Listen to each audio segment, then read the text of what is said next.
呵呵呵呵呵呵，我说实话，真不是我不想出新角色的攻略，好吧？本来灵人的材料我都准备的差不多了，文件夹也新建好了，一切就绪，就等着开池子了。然后他就来了，比我想象中来的要更早一些。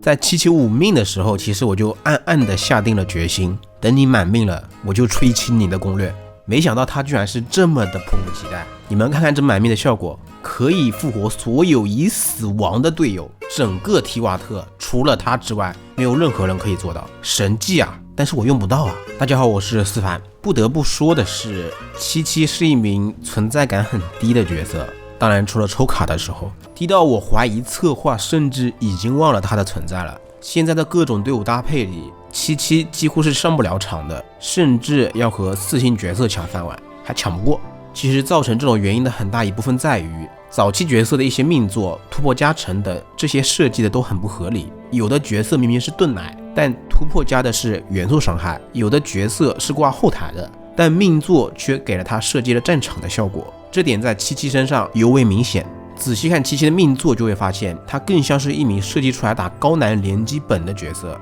标记敌人，提升自己的伤害，降低敌人的攻击，复活队友。但就目前原神的环境而言，这种联机本是不存在的，可能但扪心打算是一种比较合理的情况吧。可除此之外呢，同为兵系，77没有辅助能力，就业争不过迪奥娜，铲球争不过修女，功能性也不如凯亚重云。虽然我很不愿意这么说，但他真的就像是个被人遗忘的花瓶，就只能这么看着。可难道真的就只能如此了吗？别急，现在就让我来严肃的讲一讲77这名角色，看看他的技能组究竟是如何设计的。首先是普通攻击，77是单手剑角色，普攻也继承了单手剑的优良传统，追击能力很强，而且攻速很快。就手感而言，77的普攻用起来是非常的舒服的，第一下是横向劈砍，然后接2个叉字斩，最后一下还是横向劈砍收尾，重击也是一个叉字斩，攻击模组还是很不错的。然后我们再来看一眼倍率啊，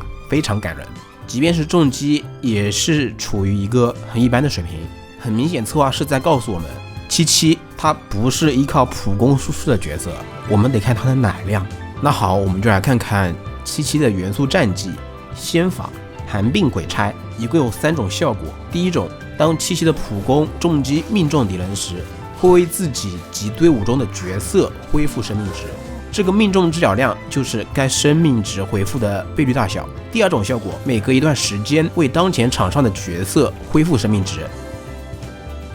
对应的是这个持续治疗量。第三种效果，寒病鬼差会跟随角色行动，对路径上的敌人造成冰元素伤害。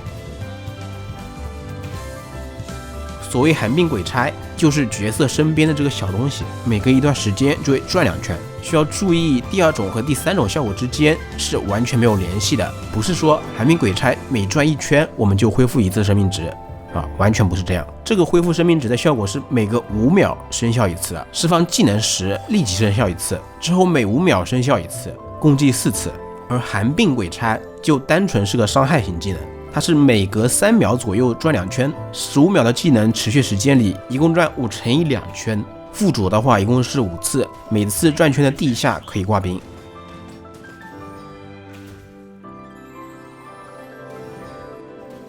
其中第1种效果我们可以说是用不太到的，因为这需要77战场普攻才行。但其实我个人感觉第1种效果才是最好的，全队回复生命值，而且只要77普攻的命中就能触发。第2种效果才是我们最常用到的，但它只给场上角色回复。第3种效果最主要的作用就是挂冰了，伤害的话看看就好。但现在需求挂冰的主 C 角色几乎没有，冰系反应无非就是超导、冻结、融化，融化直接 pass， 冻结的话也找不到合适的水系角色来打配合，像是公子、灵人他们都不会说去打冻结。现在的冻结反应基本上就是冰系专属，只有冰 C 才会用，那就只剩超导了，也就是进物理队了。就页面其实挺尴尬的，不过别的不说，其实奶量还是很足的，1900的攻击力，持续治疗量就能有6000加了，这还没算效果1的奶量，感觉77就是一个行走的7天神像。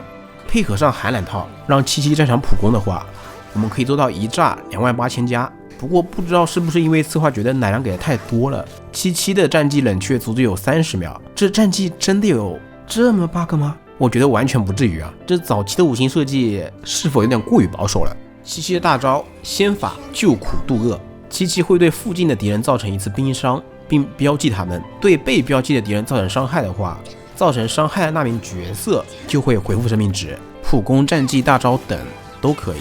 不过需要注意的是，角色在后台造成伤害是不会恢复生命值的，必须要战场才可以。77大招恢复生命值条件和所有治疗类角色都不太一样，很独特。实战中要是想给残血角色恢复生命值的话，感觉会很容易发生尴尬的一幕啊，像是还没打到敌人，反被敌人给先杀了之类的。不过打联机的话，4个人都是战场的，4个人同时攻击都能吃到治疗的效果，感觉又是一个更像是为联机而设计的技能啊。不过命中之后的治疗量给的倍率还是很高的。我这边买的77大招回血一跳有8000加，不过需要注意，这个回血是有 CD 的，不是每下普攻都能回血的，间隔大概是2秒。标记的持续时间虽然是15秒，但实际上敌人死了的话，标记也就消失了。总体来说，个人觉得不如战绩来的实用。77的固有天赋4，处在寒病鬼差的状态下的角色触发元素反应时，受治疗加成会提高20%，持续8秒，也就是恢复的生命值会更多了，但仅对那名角色生效。固有天赋5，77的普攻重击命中敌人时，有50%的几率会为敌人添加一枚渡恶征服，也就是大招的标记，持续6秒，每30秒才能触发一次，只能说有用，但没那么有用。而且这个天赋有很蠢的一个点，就是大招的标记是不能覆盖它的标记的。就比如我这里先给怪上了这个天赋的标记，然后立马开大招，结果这个标记它只持续了6秒钟，也就是说大招的15秒标记是不能覆盖这个6秒的标记的，就很蠢，很他妈蠢。命座我这77都歪到满命了，这不说一说命座，我自己都觉得没道理啊。一命寒冰鬼差命中渡恶征服标记的敌人时，为77恢复2点元素能量。简单来说就是战绩命中了被大招标记的敌人，就会为77恢复能量。也就是说，这个命座是在鼓励我们大招和战绩一起放的，又或是先让77战场普攻打出标记，再放战绩，这才是77的主要技能释放流程。这个1命的回复能量也算是弥补了战绩不能产球的缺点吧。2命对受到冰元素影响的敌人，77的普攻重击伤害提高15%，这个命座就很怪。前面也分析过了，77的普攻倍率不高，这里又给了个莫名其妙的普攻伤害加成，感觉设计上就很割裂啊。唯一的解释就是让77战场施加标记时多打那么一丢丢的伤害了。4命降低被渡恶征服标记的敌人的攻击力20%，也就是降低敌人的伤害，有点用，但不多。现在原神主流还是我把怪打死，而不是怕怪把我打死，而且也没有哪个怪难道需要我们去降低他的攻击力，都是怪的血条不如我们的伤害数字高。满命在77释放大招时，会复活队伍中所有倒下的角色，并将其生命值恢复到50%。这个满命的效果用不用得到，我们暂且不谈啊。它算是最契合77设定的一个命座了。77在释放大招时，有一句语音真名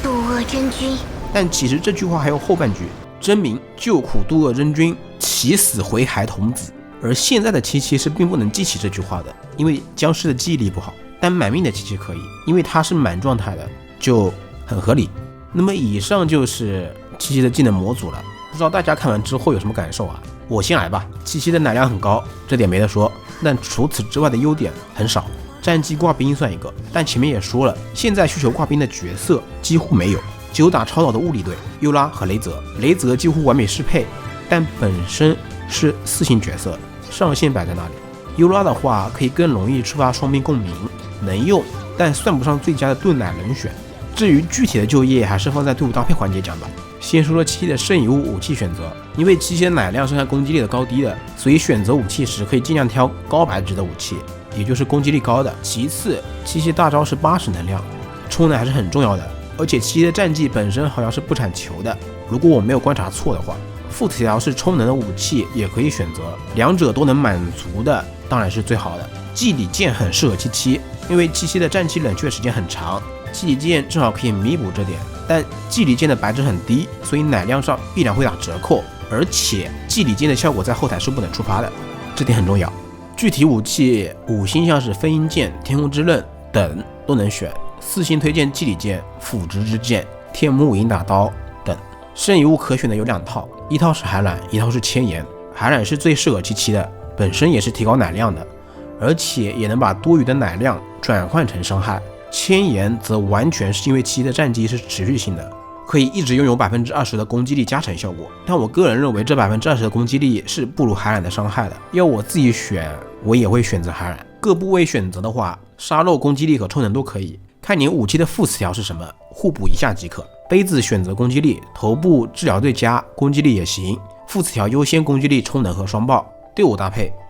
终于到了最重要的就业环节。首先最通用的一点，因为77是奶妈，所以本质上哪个队伍需要奶妈其实都可以塞它，也就是啥队伍都能带。然后因为77是冰奶，如果要说契合度的话，那最契合的肯定就是雷系物理主 C， 又或是水系冻结主 C， 但现在水系打冻结的可以说几乎没有，所以就是雷系物理主 C 了，也就是雷泽，2个同样孤独的人。剩下的2个位置可以加修女和小艾米，修女减物抗，小艾米充电，换成雷神也可以。搭配优拉的话，因为优拉和雷神各自的大招状态下都是无敌的，攻击动作不会被打断，而且超导也能有效的提高海缆的伤害，所以也是可行的。其实我想讲的并不是这些正常的玩法，来点不一样的吧。其实从77技能模组里我们可以看到很多关于让77战场普攻的条件，像是优秀的攻击模组、战场普攻全队回血、4命提高普攻伤害等等，所以实际上我们可以顺势而为，我们还有翻身的机会，那就是海缆套战场主 C 77当然这个主 C 可以去掉，就是战场。77虽然是蛮小，但它拥有全游最高的奶量，配合其天赋命座，战场打输出才是当前最好的选择。我就是狂战士77，看到那群流血狗了吗？我77进去之后出来还是满血，时间可以忽略。具体思路的话，那就是武装队了，比如说超导队、云锦、雷神、小米、罗莎莉亚等都可以搭配77。这因为12层深渊有那个黄金王兽，所以我带了云锦，但实际上云锦不是更好的选择。当然既然要武装的话，我们可以武装的彻底一点，各种后台副 C 通通安排上，像是夜兰、行秋、香菱、班尼特等，也可以使用小一武装重云加深褐打冰伤。但怎么说呢，以上都是娱乐玩法，强度没有保证，遇上简单的深渊可以打一打，像是9到11层，12层的话还是有点困难。我确实努力的在想让他就业了，但现实如此。不过有一种比较可行的玩法，那就是加入种门77、97人草神行秋。77作为战场角色，草神行秋提供挂草挂水生产草种子，97人来触发，77则在前台负责扛伤和奶，战绩也能配合行秋反应掉多余的水冻结敌人，也能和97人的雷反应打超导，整体输出依靠海缆和超绽放，算是比较可行的方案。这里我的97人是没有练的，所以超绽放的伤害会比较低，拉满等级之后伤害还是非常可观的。缺点的话就是77战场是浪费了草神大招给的精通的，而且冰属性本身也不能触发草神大招的被动效果。其实77的属性如果不是冰的话，换成风和水都会好很多。现在的奶妈光有奶是不够的，你还得有点别的能力。秦能穿风套，星海能挂水，97人能堆精通触发草种子，拜尼特能加工，奶对他们而言反而变成附加的了。